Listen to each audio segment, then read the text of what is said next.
তা আপনাদের কাছে আমার জিজ্ঞাসা, এক নাম্বার প্রশ্ন, আপনারা যারা এখানে বসেছেন, আপনারা বলেন তো, আপনারা সকলে মানুষ কিনা? তাহলে আপনারা যে মানুষ এটা বুঝলেন কেমনে? এখানে তো ভাব ধরে বসে রয়েছেন অলিয়া উলিয়ার মতো, দাড়ি টুপি জুব্বা লাগে। এই ভাব ধরলে হবে কি? আপনারা মনে করতে পারেন আমাদের হাত আছে, পা আছে, পঞ্চ ইন্দ্রিয় আছে, নাক কান চোখ মুখ আছে, দেখতে মানুষের মতো মনে হয়, এজন্য আমরা মানুষ। রব বলেছেন উলাইকা কাল আনাম, কিছু প্রাণীর হাত আছে, পা আছে, পঞ্চ ইন্দ্রিয় আছে, দেখতে মানুষের মতো মনে হয়। রব বলেছেন উলাইকা কাল আনাম, এরা চতুষ্পদ জন্তুর মতো। বালহুম আদল, মাঝে মাঝে তার চাইতে আরো খারাপ।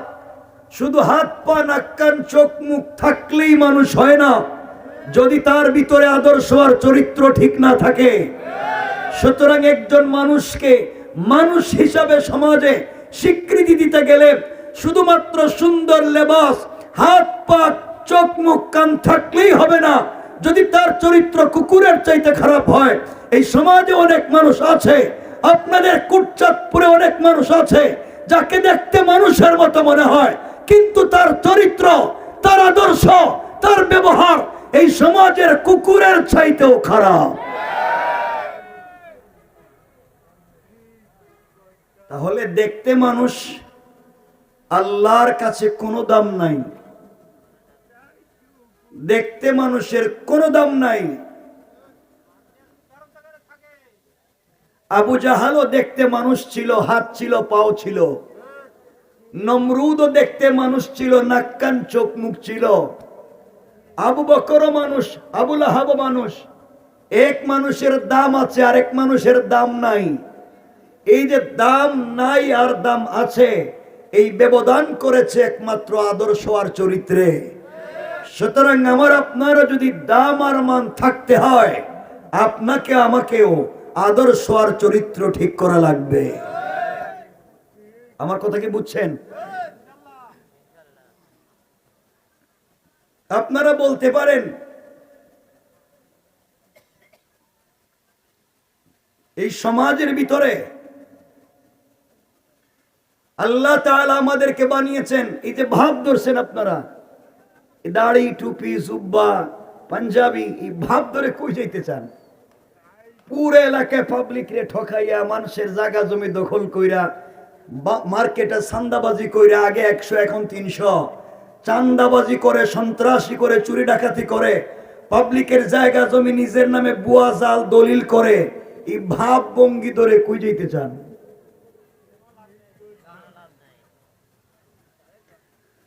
মনে রাখতে পারেন, আপনারা বলতে পারেন আমাদের দাড়ি আছে, এই যে দাড়ি দেখাইয়া দেখাইয়া জান্নাতে চলে যেতে পারি। মনে রাখবেন, আপনার আমার চাইতে বহুত লম্বা দাড়ি আজকাল কি সমাজের বহুত হিন্দুরাও রাখে। কথা বলেন না কেন? আছে না নাই? তার হেও ভাব ধরছে, আপনিও ধরছেন। আপনারা বলবেন হুজুর আমাদের তো লম্বা জুব্বা আছে, ওদের তো এটা নাই, পাঞ্জাবি নাই। আপনাদের জেনে থাকবার বিষয়, এই সমাজে যারা ইহুদিরা দেখবেন মুসলমানদের চাইতেও লম্বা জুব্বা পরে, দেখছেননি?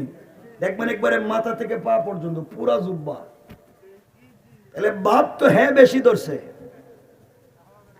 আপনারা বলবেন আমাদের তো পাগড়ি আছে, ওদের তো পাগড়ি নাই। আমরা তো ভাব একটু বেশি ধরছি।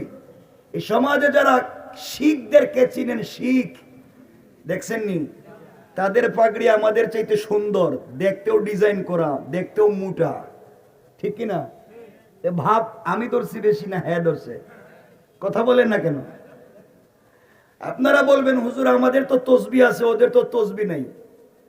কথাগুলা বুঝবেন যারা এই সমাজের বৌদ্ধদেরকে চিনেন, দেখবেন তারাও সকালবেলা একটা ইয়েলো কালার ছোট একটা ব্যাগ হাতে নেয়, ব্যাগের ভিতরে হাত ঢুকায়, ওখানে তসবি পড়ে রাস্তায় হাইটা হাইটা। দেখছেননি? বলেন না, কথা বলেন, দেখছেন তো? আপনি দেখাইয়া পড়েন হ্যাঁ গোপনে পড়ে, ভাব তো হ্যাঁ ধরছে। তাহলে এই সমাজের আমারও দাঁড়িয়ে আছে, আরো মানুষের দাঁড়িয়ে আছে, আমারও জুব্বা আছে, আরো মানুষের আছে, আমারও পাগড়ি আছে, আরো মানুষের আছে, আমারও তাসবিহ আছে, আরো মানুষের আছে। ব্যবধান কোথায়? তার ভিতরে নাই আল্লাহর তাওহীদ, তার ভিতরে নাই রাসূলের রিসালাত। আমার ভিতরে যদি আল্লাহর তাওহীদ আর রাসূলের রিসালাতের পূর্ণাঙ্গ আকীদার বিশ্বাস না থাকে, দেখতে মানুষ হলেই জান্নাতে যাওয়া যাবে না। এবার বুঝছেন? আপনারা বলতে পারেন যে আমরা তো নামাজ পড়ি, নামাজ পড়ে পড়েই জান্নাতে চলে যাব। আল্লাহ কোরআনে কারীমের 30 নম্বর পারায় বলেছেন, ফাওয়াইলুল লিল মুসাল্লিন, অনেক নামাজি ব্যক্তিকে তার নামাজি জাহান্নামে নিয়ে যাবে। নামাজি হবে তার জাহান্নামের কারণ। এর কারণ হলো শুধু নামাজি আপনাকে জান্নাতে নিতে পারবে না। আপনি নামাজ পড়ে সুদ খাবেন, নামাজ পড়ে ঘুষ খাবেন, নামাজ পড়ে চাঁদাবাজি করবেন, নামাজ পড়ে বদমাইশি করবেন, নামাজ পড়ে চুরি ডাকাতি করবেন, নামাজ পড়ে নিজের মেয়ের সম্পত্তি ঠকাবেন, নামাজ পড়ে ভাই ভাইয়ের সম্পত্তি ঠকাবেন। এই সমস্ত বদমাইশি করে তাহাজ্জুদের নামাজ পড়লেও আপনি জাহান্নামী। আমার কথা বুঝছেন? হাত তুলে দেখান কারা কারা বুঝেন নাই। বুঝেন নাই বলছি, এমনি তো বসে রয়েছেন কিছু মানুষ।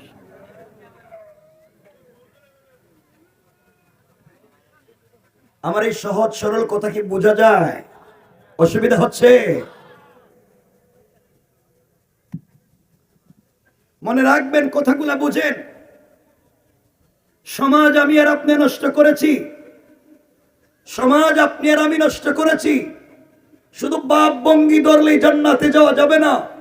অনেক লোক ছিল আমার রাসূলের পিছনে সালাত পড়েছে, মাঝে মাঝে ইকামত দিয়েছে, রাসূলে পাকের দস্তারখানে খাবার খেয়েছে, রাসূলের জুব্বা মুবারক সে পরেছে, রাসূলের হাত ধরে মদিনার বাজারে ঘুরে বেরিয়েছে, রাসূলের বুকের সঙ্গে বুক লাগিয়েছে, মাঝে মাঝে রাসূলের দস্তারখানে বসে একসাথে খেয়েছে।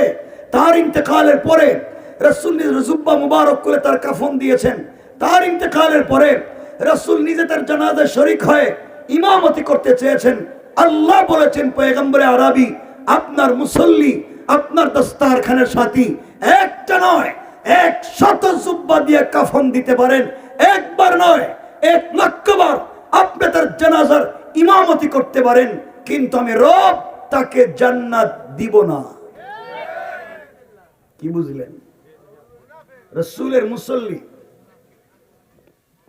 রাসূলের দস্তারখানের সাথী, রাসূলের পবিত্র জুব্বা নিয়ে কবরে রাসূল নিজে তার জানাজায় শরীক হয়ে ইমামতি করতে চান। রব বলেছেন লোকটা জান্নাতি? বলে না, জান্নাতি। অপরাধ? অপরাধ তার বাহিরে যে বেশভূষা ছিল, তার বিশ্বাস ভিতরে ছিল না। ভিতরে যে বিশ্বাস লালন করত, বাহিরে তা প্রকাশ করত না। ওর তো তার ভিতর বাহির মিল ছিল না, যা দেখা যায় বাস্তবে তা নাই। এই জন্য রাসূলের মুসল্লি হয়েও জান্নাতে যেতে পারে নাই। আমাদের বাহিরের ভাবভঙ্গি তো ঠিক আছে, বাহিরের ভাবভঙ্গির সঙ্গে ভিতরের যদি মিল না থাকে, তাহলে আমি আপনার টাটকা মুনাফিক হয়ে জাহান্নামে যাওয়া লাগবে। খারাপ পাচ্ছেন আমার কথায়? খারাপ পাইলে আর কি, আমি তো জিন্দগিতে আইতামই না। খারাপ পাইলে কেন, না পাইলে কি? তাহলে শুধু কি বাহিরের পরিবেশ দেখলে হবে না, ভিতরও লাগবে? কথা বলেন না কেন? ভিতর লাগবে। আমার মনে হয়, খারাপ পাচ্ছেন আমারে, এই সমাজের সব থেকে বড় মুনাফিক তো ওই আমরা। এই যে আপনারা যারা বুঝছেন, এই সমাজ নষ্ট করছেন আপনারা, এই সমাজ নষ্ট করছেন এই আপনারা। কে কথা কয় না? সমাজ নষ্ট করছে কে? বলেন সবাই, আমরা বলেন। এখানে অনেক মুরব্বী বসা, যাদের মুখের দাড়ি সাদা, পকেটে 1 হাত লম্বা তসবিহ আছে, 5 ওয়াক্ত মসজিদে নামাজ পড়েন, হজও করেছেন, উমরাও করেছেন, সুযোগ পেলে তাহাজ্জুদও পড়েন। এমন আল্লাহওয়ালা 5 ওয়াক্ত নামাজি দাড়িওয়ালা অনেক মুরব্বী আপনাদের বৃহত্তর পৌরসভায় আছে, যারা 5 ওয়াক্ত নামাজ পড়েও এলাকার সব থেকে বড় সুদের কারবারি। কথা বলেন, আছে না নাই? সুজা বলেন, আছে না নাই? সমাজ নষ্ট করছে কে? সমাজে অনেক লোক আছে যারা 5 ওয়াক্ত নামাজ পড়ে, এলাকার মোড়ল, এলাকার মাতবর, এলাকার বিচারী, পঞ্চায়েতের বড় মুরব্বী, এলাকার সর্দার, সব না, এমনও এলাকার পঞ্চায়েতের বড় মুরব্বী আছে যারা এলাকায় 2 জন দিয়ে মাইর লাগাইয়া ওর কাছ থেকে 500 লয়, এর কাছ থেকে 500 লয়, 1 কাপ রং চা খাইয়া ডাইনের বিচারকে বাম বানাইয়া দেয়। ঠিক না? জোরে আওয়াজ করে বলেন, আছে না নাই? বলেন, আছে না নাই? সমাজ নষ্ট করছে কে? আমরাই। অনেক লোক এখানে হয়তো আছেন, সম্পত্তি বন্টন করতে গিয়ে ছেলেকে ঠিক মতো দিয়েছেন, নিজের মেয়েকে দেন নাই। বড় ছেলেকে দিছে এটা, ছোট ছেলেকে দিছে ওইটা, মেজো ছেলেকে দিছে ওইটা, কিন্তু নিজের মেয়েরে দেয় নাই। মেয়েরে জড়াইয়া বলতেছে, মা ভাইদেরকে তো ঠিক মতো সম্পত্তি দিয়ে দিছি, কিন্তু তুমি ভয় পাইও না, তুমি টেনশন করো না, তুমি দুঃখ পাইও না, বাপের দোয়া তোমার সাথে আছে। বলে কি? কথা কয় না, বলে কি? যে নিজের ছেলের সম্পত্তি দিয়া নিজের মেয়েরে ঠকাইয়া সে বলে তোমার আমার দোয়া তোমার সাথে আছে। আপনারা যদি নির্ভেজাল, টাটকা, ফরমালিন ছাড়া অরিজিনাল কোন শয়তান দেখতে চান, ওই মুরব্বীর চেহারার দিকে তাকাইবেন আর মনে করবেন আল্লাহ আমার একটা টাটকা শয়তান দেখাইছে। কথা বলেন ঠিক কিনা?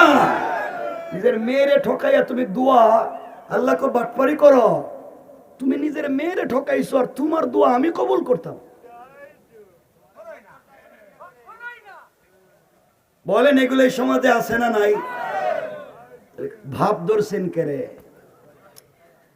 দুর্ভাগ্য হচ্ছে আমারও গলার আওয়াজ ভালো না, আর আপনাদেরও জানি না কি কেমন কষ্ট হচ্ছে কিনা, অবস্থানটা সুন্দর না, এজন্য এভাবে অগুছালো বলবো। কষ্ট হবে না তো? অসুবিধা নাই তো? এভাবে বলা যায়? বলেন, সমাজ খারাপ না ভালো? বলেন, খারাপ না ভালো?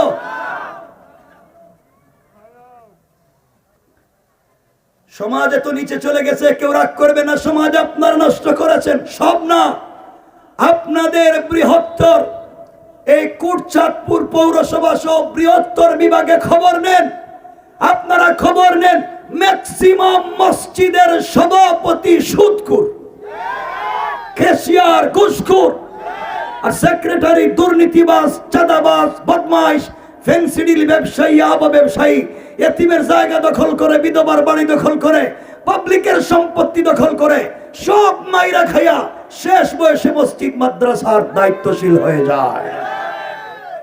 নাই না আছে? সমাজ নষ্ট করছে কে?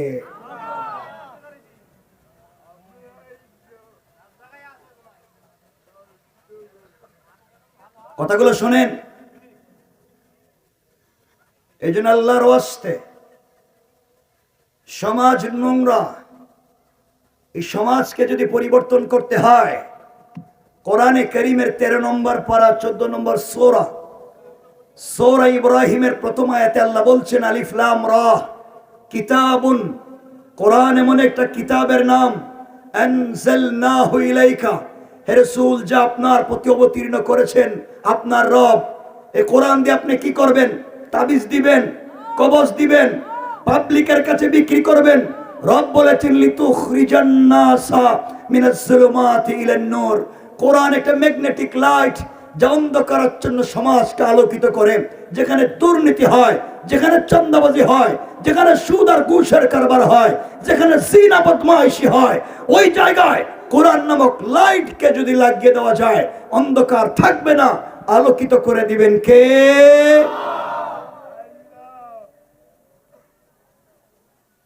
সমাজ খারাপ, আপনারা তো কি বলতাম, আপনারা তো শয়তান চিনেন না।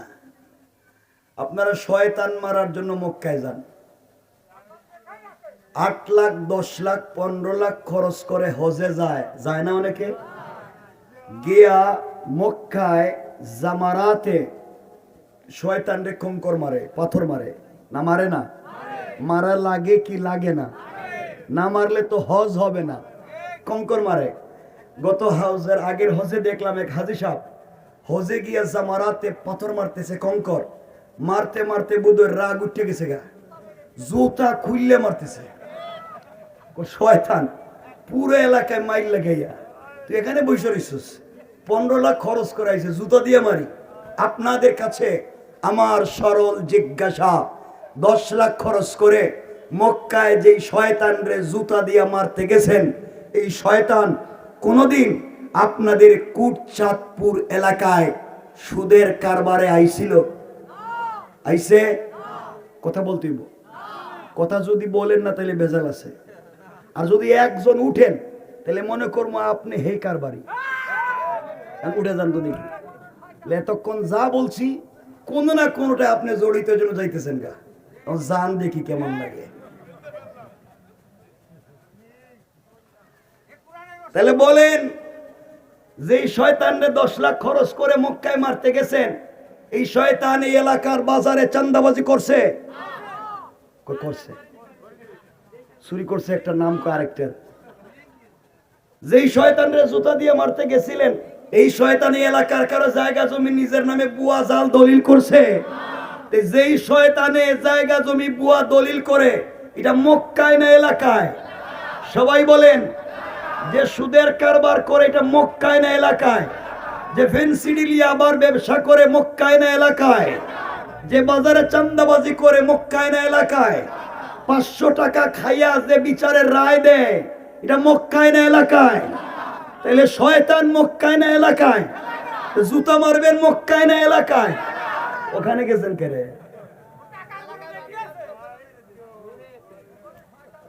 সব শয়তান বৈশা রয়েছে এলাকায়, আর হে গেছে জুতা মারতে মক্কায়।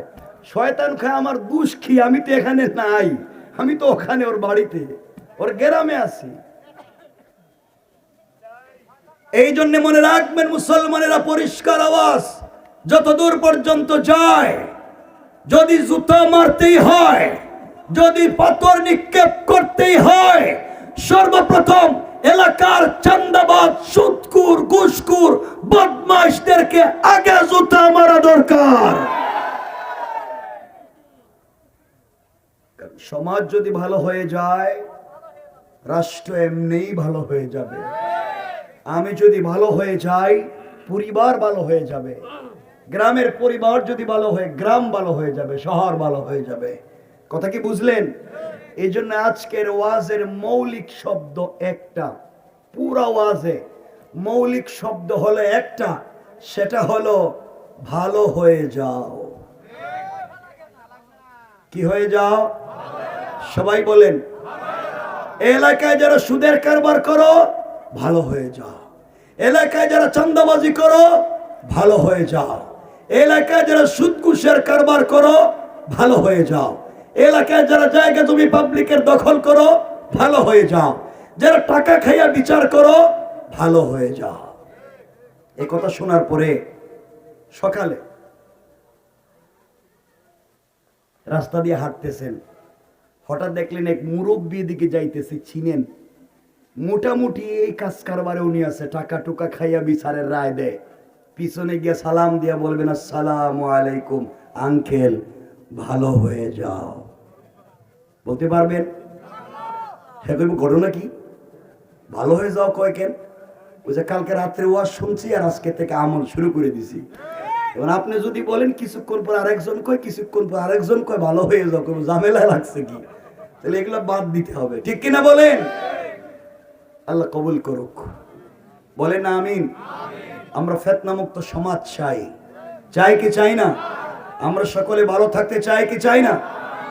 কিন্তু আফসোস আপনাদের জন্য, মসজিদের ইমাম যখন নির্বাচন করেন বা নিযুক্ত করেন, ইমামরে দেখেন ইমাম লম্বা না খাটো, ইমামকে বেঠে, ইমাম বেশি খায় না কম খায়, ইমাম দেখতে সুন্দর নেই, ইমামের ফেস বিউটিফাই কিনা, এক্সট্রা অর্ডিনারি করা কিনা, তার বয়স নাইস এবং মেলোডিয়াস বয়স কিনা, খুব চমৎকার কথা বলতে পারে কিনা, আপনারা যা দেখেন ইমামের গুণ, ইমাম রে কি আপনাদের এলাকার দুলাভাই বানাইবেন?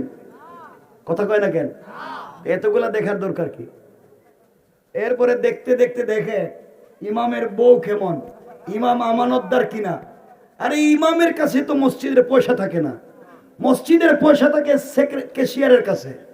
তাহলে ইমাম আমানতদার হওয়া দরকার না ক্যাশিয়ার? কথা কয়? আবার বলেন। তাহলে দেখা যায় ইমাম খুঁজে বাইর করছে একবারে ভদ্র, আর ক্যাশিয়ার বানাইছে এলাকার সব থেকে বড় চান্দাবাজ। লাভ হইল কি? শেষ কথা হলো, আপনারা যদি আপনাদের এলাকার 300 আর 500 জন মুসল্লির ইমাম নির্বাচনের বেলায় আমানতদার খুঁজেন, ভদ্র খুঁজেন, আল্লাহওয়ালা খুঁজেন, আল্লাহর ভয় দিলে থাকা খুঁজেন।